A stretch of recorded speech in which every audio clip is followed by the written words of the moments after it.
Okay, boys and girls, it's the last weekend of the month. That means it is Pagan Parcel Day.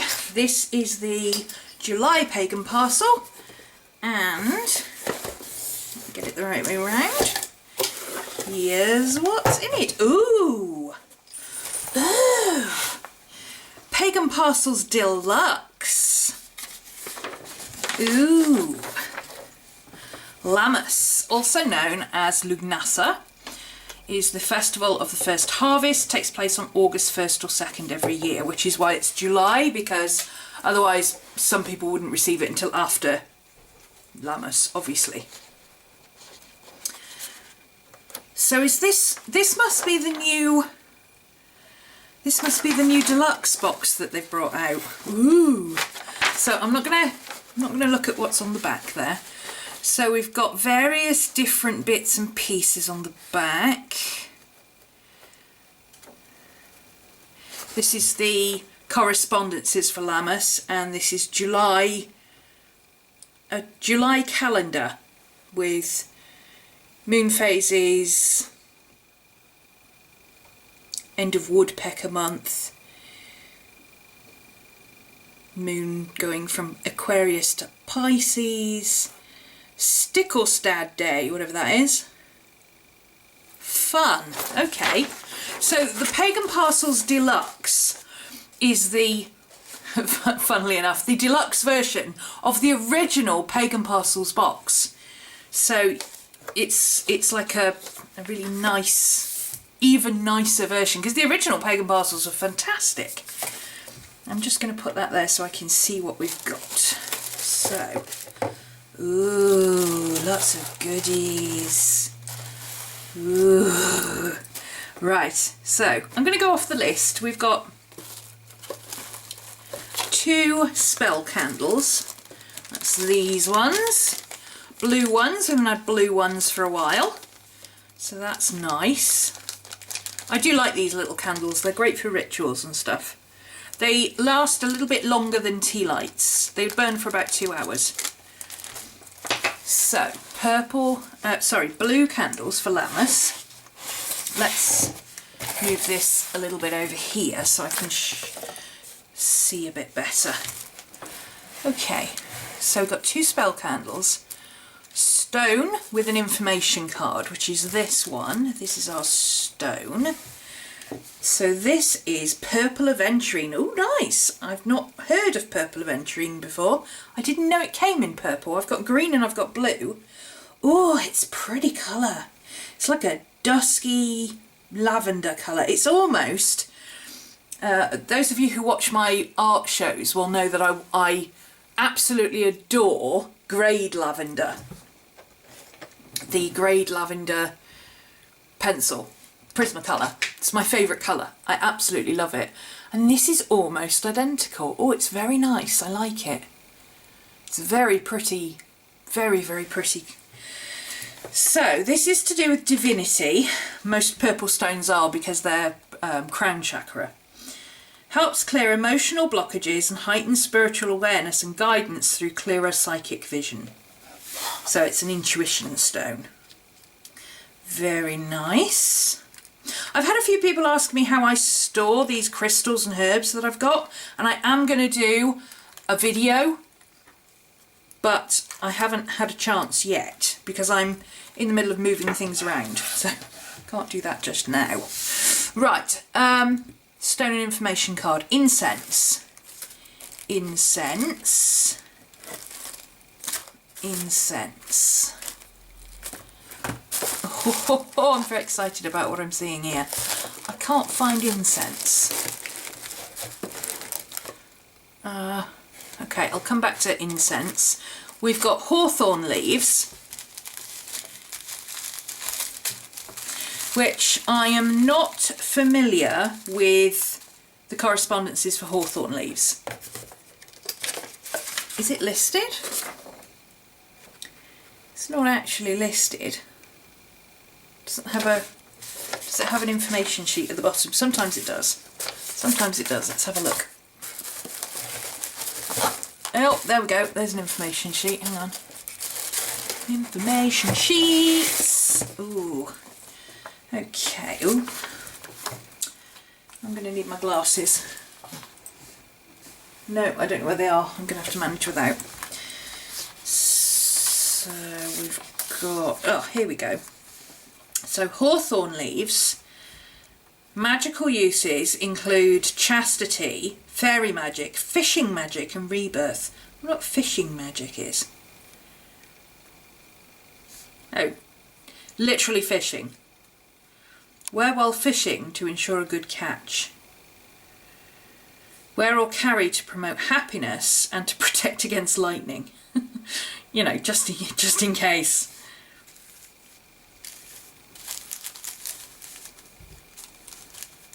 It's got a lot of May names.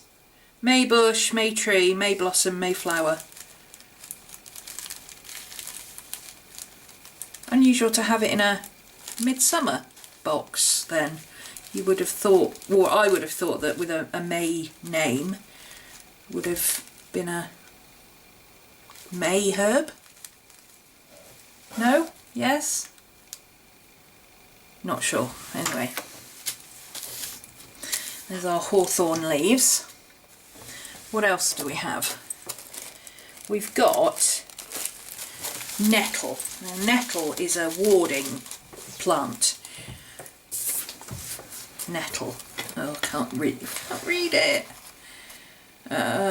Magical uses include dispelling darkness and fear, strengthening the will, aiding in the ability to handle emergencies, sprinkling the home to drive away evil and negativity, carrying a sachet or using a poppet to turn back a spell on the one who cast it. Oh, I wasn't aware of that one. But yeah, basic protection magic, warding and all that stuff. Nice. What else do we have? What's next? Bath salts. I'm going to guess that's this. Ooh, I bet that smells nice. Cedarwood, sandalwood and frankincense. Oh yeah.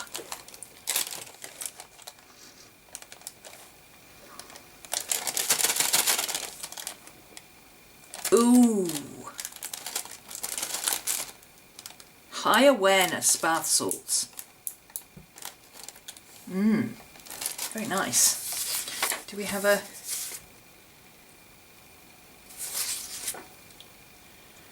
No, not seeing anything.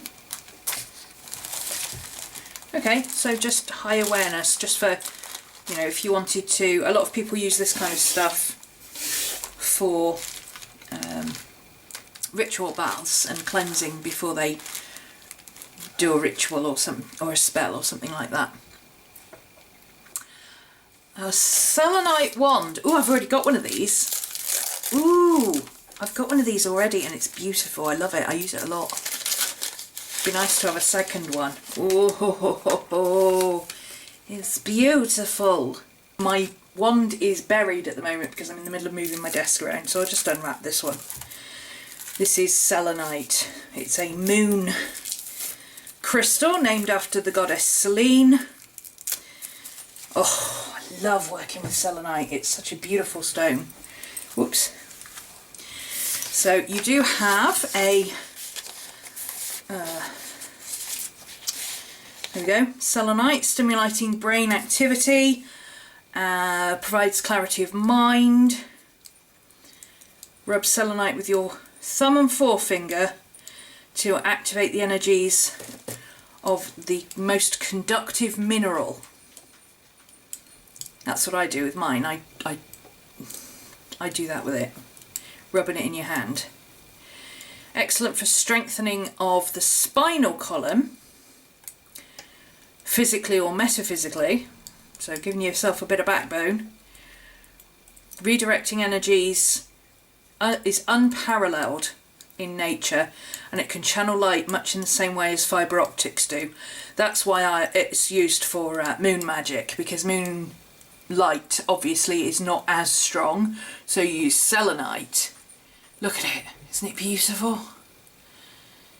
You use selenite because it's such a good conductor of minimal light. Just look how it's shining. I mean, I'm losing the light, it's getting towards twilight now, but look at that, how it's capturing all that minimal light. Oh, it's beautiful. Awesome. I'm really happy to have another one of those. And it gives you information on using it to cleanse and reprogram quartz crystals as well. So, because it's a cleansing stone. Okay, what do we have next? So, incense. Oh, maybe this is the incense. Incense cones.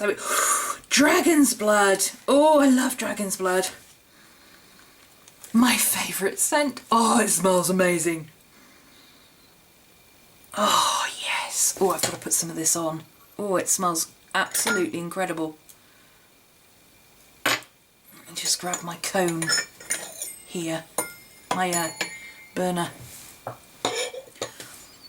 Oh, yes, yes, yes. Now, I should say that it is possible that you won't get dragon's blood. Sometimes he puts in a random one, depending on what he has in stock.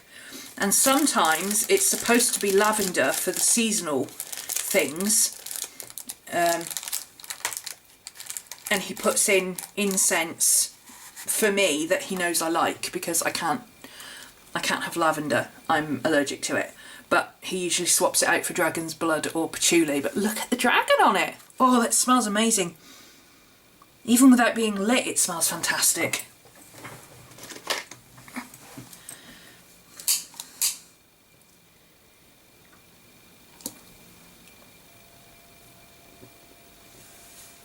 There we go. Oh, yes, yes, yes, yes, yes. It smells fabulous. Oh, I'll be using that a lot. Very nice. I love it. Love it. Let's move this over a little bit so you can actually see what I'm doing, because my camera moved. Okay, the next we have, I'm assuming this is the scrying bowl. Let me just grab my scissors, because I've literally just done my nails an hour ago, which means they're still in the state that they could smudge at any time, which they probably have done already. But there's no sense in tempting fate. Now, scrying is where you look into water. Oh, that's a nice bowl. Oh, it's pretty. You look into water in much the same way that you look into clouds or tea leaves or anything else, and you see visions or whatever. It's usually done, it's done in a variety of ways. You can pour oil into it, you can use it with incense and watch the smoke coming across the water. There's all sorts of ways of doing it. Of course, you can make tea and read the tea leaves. Hundreds of different ways of using a scrying bowl. This is beautiful. I don't know if it's glass or acrylic, or it's quite sturdy. It might be glass, but it's matte on one side, it's matte on the outside, and it's shiny on the inside. Lovely. Really nice. Just what you want from a scrying bowl. And it's nice and small. You could hold it in your hand. So you can swirl it about if you're putting oil on the top, and watch the shapes that you see. So it's based on, scrying is based on pareidolia, I think it's called, where you see shapes in the clouds. Funnily enough, I did a lesson last month on Patreon in seeing shapes in watercolour, which was fun. A pentagram box, which is this one. That's very nice, I like that. Runic script. It's wooden. It's a bit rough and ready around the edges, but I find these always are. I think it's because they're handmade. They tend to be a little bit rough and ready, but if you just get some fine sandpaper or an emery board or something and just give them a little bit of a rub down, it'll get rid of all those little burr feeling type bits. So, ooh, is there something in it? I think there is. This must be the offering bowl. It's very nice. So when you making offerings of wine or candy or flowers or incense or whatever, you know, whatever you're doing as an offering on your altar, you can use this. And of course I think it's metal. So it might be plastic coated metal. Metal coated plastic. No, I think it's metal.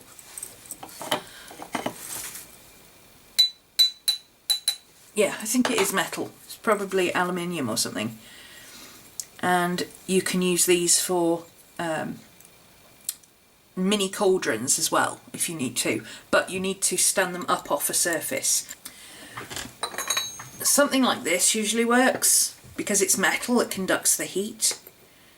So if you're going to do a spell that involves like burning paper or something like that and you don't have a cauldron, you can use something like this. Of course you could always use something like this, but it's far too nice to use. That was from a previous pagan parcel. Needs a bit of a clean.